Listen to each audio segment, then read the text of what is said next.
Stanford University. In this video, I'm going to talk about entrepreneurial sales, and in particular, I want to talk about two aspects of entrepreneurial sales. I want to talk a bit about the elevator pitch and what that is exactly.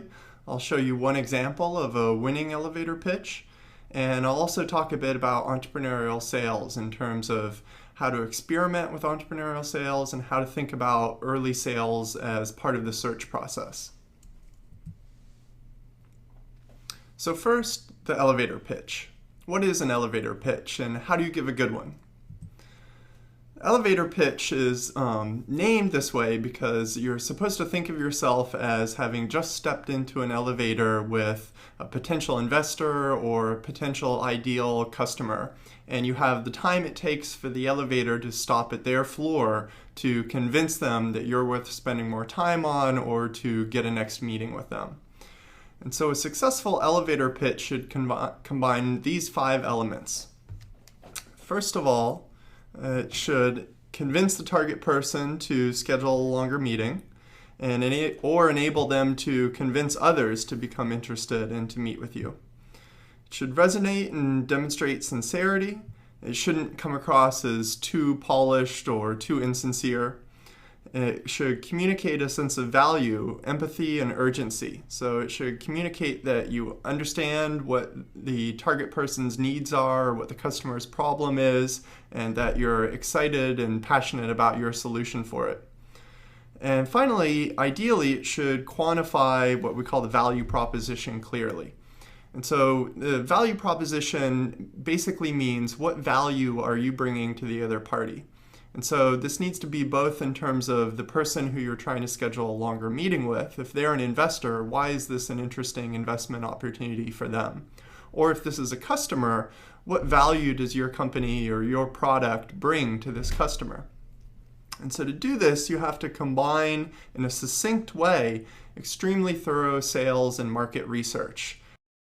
The elevator pitch should be no longer than 1 or 2 minutes, and you want to start out not necessarily with the details of your technology, but with what the particular problem is that you're solving and why this is a big and important problem. Let's look at one example of an elevator pitch. This comes from the MIT Elevator Pitch Competition and is a company called Eesley. So let's take a look at their elevator pitch. Great job. Thank you. All right, so you know the drill? He'll give you the 5 seconds. So this is a real honor. Thanks, guys. I'm sure you've all seen this message on your computer. A little box pops up and it says, you must reboot to install these updates. I know I have. I hate that message. I'm sure you guys do too. Eesley has developed technology that lets you install those updates without rebooting. Now, that's a convenience for you or me, but it's an absolute necessity for your IT infrastructure, by which I mean, say, your email server, your payment processing system, or even your website. And the fact of the matter is that most of these updates fix security problems. So if you don't apply the update right away, you're vulnerable. But if you do apply it right away, you have to reboot, and you disrupt all of the users using your service. There has to be a better way, right? Well, there is. Eesley offers a subscription service. We take these updates, we transform them into updates that can be applied without rebooting, so you don't have to trade off between security and availability. Thank you.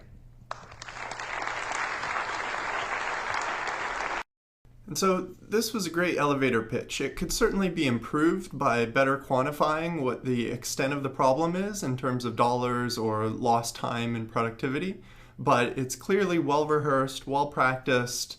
He's smooth and crisp in the presentation, and it starts out with what the problem is and follows up with what the solution is.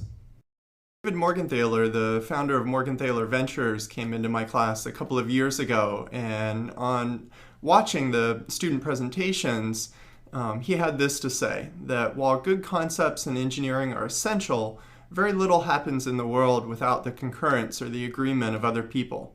And so the first essential thing is getting them to hear you, understand you, and agree with you. He said, what's in your mind matters little if it does not reach and penetrate their minds. And so this is the importance of good presentation skills and good communication skills for scientists and engineers who would like to become entrepreneurs and aspire to be successful as entrepreneurs. 2 keys that I've noticed through many years of seeing students and first-time entrepreneurs present. And the first is the importance of showing energy, of being enthusiastic. But at the same time, you have to slow down and make sure that you communicate clearly and crisply. I've seen many presentations where, and perhaps you have too, where the person is going a million miles per hour and it's hard to keep up or keep track of what they're saying. And so you want to both combine showing energy and enthusiasm with slowing down and being clear and conveying just the most important information at the time. So all too often, particularly from scientists and engineers, you get this attitude or this mindset of, all I have to do is show them the product, it'll blow them away. As soon as they see our technology, they'll want to buy. And this often isn't the case. People are resistant to change and hesitant to try out risky new things where the value is unclear. And so while the details of the technology might be exciting to you as the inventor, you often have to start out with what the problem is, what value you're bringing, and go through this kind of process of better understanding what your value proposition really is. And so there's this quote that when you can measure what you're speaking about and express it in numbers, then you know something. When you cannot measure it, your knowledge is meager and unsatisfactory. So what does this mean for entrepreneurs? It means that you have to quantify the benefit that you're offering to a customer.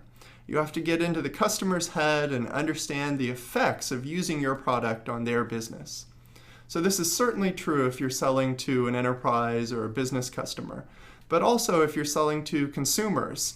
We all have limited time and there are many new websites, many new things to take a look at. Why is it that I should take a look at and spend time going through the registration process on your website as opposed to the many other new things that I'm seeing each day? And so understanding this is key to getting the attention and resources of investors and potential customers. Find that your user might be different than your customer. For instance, if you are creating a website for search, such as Google, the users of the website are those who are searching for information. There has to be a value proposition to them of why to use your search engine over a different one. But the paying customers in this case are actually the advertisers. And so there also has to be a value proposition to them. Why should they advertise on your search engine as opposed to some other website? Similarly for Facebook, the users are different than the paying customers. And so one definition of what sales is in a startup is understanding customer needs and connecting customer needs with a product or service that suits them. And so this entails identifying and quantifying what the current pain is that you're solving for that customer. So potential customers or potential partners and investors, if they're going to have a relationship with your company, they have to believe that you understand their problems, their needs, their perspective in detail and have something that's going to solve a problem for them. And so this problem has to be something that is a real need rather than something that's sort of just a convenience. And so you have to keep in mind that the forces which fight against innovation are rampant, devious, and well organized. People are resistant to change. They're resistant to trying something new. So often to justify the risk that comes in trying a new product, you have to be perhaps 5 times faster, 5 times better, 5 times cheaper than what the known alternative is. And some people would even say that this number is 10 times rather than 5 times better. And so there are 3 things you have to understand from your customer. How they're currently solving their problem, if at all, how their work processes or how their daily lives would change through using your product in particular. Is this going to require that they reorganize everything, or can it simply be plugged into the process? And then you have to calculate this change and understand the payback that it would deliver once they switch to your product. So in terms of presenting, either for customers or for potential investors, or in terms of this class, I want to give a few tips. And one great example in Silicon Valley of a tremendous entrepreneur, tremendous CEO, tremendous inventor was Steve Jobs. And so I'm going to play you a few minutes of this clip on presenting like Steve Jobs, but I encourage you to look up the clip on YouTube and watch it in its entirety.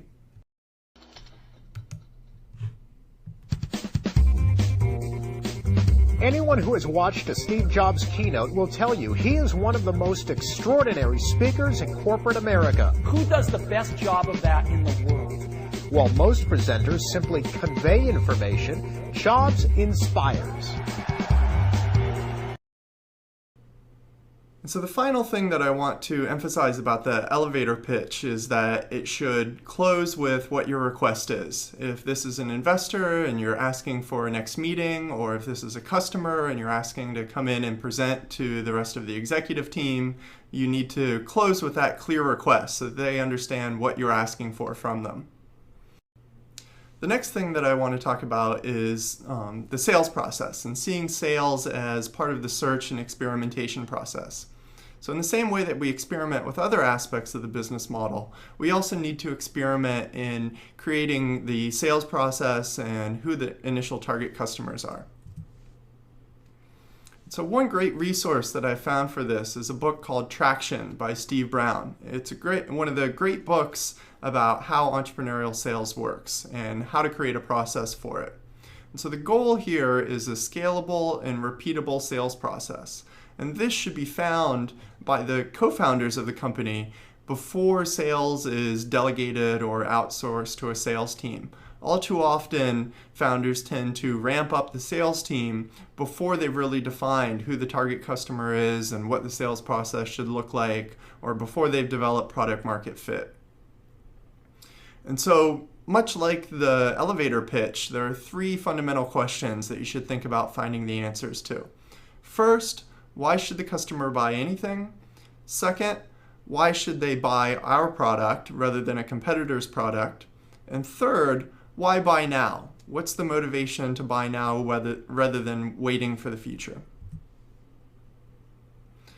And so this is the book, Traction by Steve Brown, and I'm going to go through a few sections of it to highlight the key concepts and ideas. So first of all, the three questions I want to emphasize again that it's your task as the entrepreneur to find and verify the answers to. And so there's this myth that if I build a better mousetrap, then the world will beat a path to my door. And of course, they'll want to come and find it. But this is untrue. And often the most important part about being an inventor and an entrepreneur is figuring out who it is that has this need. Who is it that most wants to buy the product? And how do I sell to them first? And so the general concept in generating leads and going through the initial sales process as a startup is that you have to initially create a list of potential sales experiments. So this is a potential list of leads or potential customers who might want to buy the product. And you then simply go down that list after it's been prioritized and experiment with each one and keep track of the results to see what worked and keep doing more of that and keep doing less of what didn't work. So how might this look? So what types of experiments might we run? This is going to depend on the details of your business, but I've plotted out on the left a consumer-oriented business and on the right an enterprise or business-to-business type model. On the left, you might think of networking, social media, come up with who the influencers are in your area. These might be bloggers that everyone reads, or it might be a particular journal or magazine. It might be your website or blogging or using Twitter. This might be getting press or talking to journalists and convincing them to do a story on you and your company. It might be more traditional advertising or search engine optimization. If you're selling to larger businesses or you have an enterprise product, this could be through LinkedIn, through your network, your advisors' networks, cold calling, hosting webinars, a whole host of experiments that you might run. And so once you've generated this list and you're starting to go down through it and generate some sales leads, one thing that you can do is keep track of this process in an Excel sheet. And so there's one example here that I just want to go through quickly, which shows various sales leads, and it has a number of columns which go through who the contact person is, what type of client this is, what source they came through, so we know what sources for our marketing are more effective, the total amount of the sale, and then an expected revenue amount, which is simply the total amount multiplied by the percentage of the way through the sales process that that client is. And so if this is a $300,000 potential sale and we're 50% of the way through the sales process, then it currently has an expected value of $150,000. And then it also has a column for what the next step is in the sales process. And so then you can sort this by the expected value to make sure you're spending more of your time on potential leads that are more likely to generate sales. And so as you go through this process and learn more about who it is that values your product and what the sales process is like, you're going to want to start to more explicitly write down what the sales process is. And this is going to be similar in terms of generating leads and understanding the value proposition, but these next steps are going to differ depending on what type of company you are, what type of industry you're in exactly. So these are going to need to be fleshed out according to what you find in selling to the initial customers. And then the final step is converting them into a happy paying customer. And so it's key to learn as much as you can from the initial early customers that you're interacting with. And so some potential things that you want to learn from them are, what problem exactly are you solving? Who is it that has that problem? What market segment are you appealing to? Decision makers. A CEO that has to make the decision? Is it a chief technology officer? What experiments did you try? What worked and what didn't? How did you find these initial customers? How did they hear about you? Length of the sales cycle.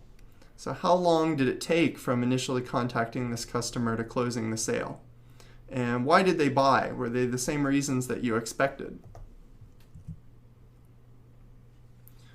Other key questions are understanding, can you make a profit on future sales? How much money did you make on these sales? How much are they willing to pay? Could you potentially increase the price? What are the best channels or distributors to reach them through? How will you potentially market to or recruit these distribution channels? There's a whole host of things that you can learn from your early initial customers, and you want to learn as much as you can from these initial sales to inform your process going forward and what experiments are working, how your business model fits together. And so you can learn more and download the rest of this book for free at innovatorstraction.com. And let's take a look at a longer version of K-Splice's presentation. And when you're watching this presentation, I want you to think about maybe what they did well and what they didn't do so well, and what differences we want to see in the OAP and OEP presentations that you make. So take a look at this video, and afterwards let's take a moment to think about what they might have done differently.